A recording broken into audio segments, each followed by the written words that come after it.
এবার থাম তো, এবার থাম। অনেক হয়ে গেছে, অনেক তো নাচ দেখে নিয়েছি, এবার তোর বর চলে এসেছে, এবার তোর বরের নাচ দেবে, ঠিক আছে?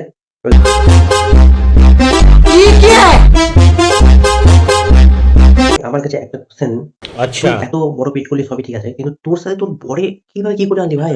তোর বর কিভাবে কি করে আনলি? তোর বর তো তোর থেকে তোকে তো ছাড়িয়ে গেছে ভাই। তুই তো তোর বরের কাছে ফেল। তোর বরের পেটটা দেখছিস? দেখ আর দেখ, দেখছিস পেটটা কত সুন্দর, পুরো ঝুলে নেই, ঝুলছে। এবার মানে মানে রাখার চা লাগবে না ভাই? ঠিক আছে, তোকে দারুণ লাগবে না তার সামনে কিন্তু ভাই আমার মেলা টেলা আসছে। তো তোরা যদি ইনকাম টিনকাম করতে চাস না, দুজন মিলে মেলায় চলে যাবি। 30 টাকা করে দিলে দারুণ হয়, 200 টাকা কামাতে পারবি, চলে যা ভাই। সত্যি বলছি, এরকম ট্যালেন্ট কিন্তু সবার থাকে না। ওদের আছে ভাই ট্যালেন্টটা কিন্তু কাজে লাগা ভাই। সঠিক বলেছেন, দারুণ ট্যালেন্ট, মারাত্মক ট্যালেন্ট। আপনার বুদ্ধি ভালো। আর পারলে একটু আমি যখন যাবো কিনা আমাকে একটু অফার টফার দিস ভাই, দিতে দিতে আমি একটু লাভ একবার এই তোর পেট থেকে ওর পেট, ওর পেট থেকে পেট, আমাকে একটু দিস না ভাই, একদম বুদ্ধি রেখে বিজনেস বুদ্ধি আমি কিন্তু দিলাম। আমি কিন্তু ভাই ফ্রিতে দিতে হবে ভাই, আমি কিন্তু পয়সা পয়সা দিতে পারবো না, বুঝতে পারছিস? যদি না দিস আমি তো ছুটে লাফালে কিছু করতে পারলে কিনা বিয়েটা একটু তাড়াতাড়ি করে নে, ঠিক আছে? যদি না আচ্ছা কিন্তু পয়সা চলে যাবে।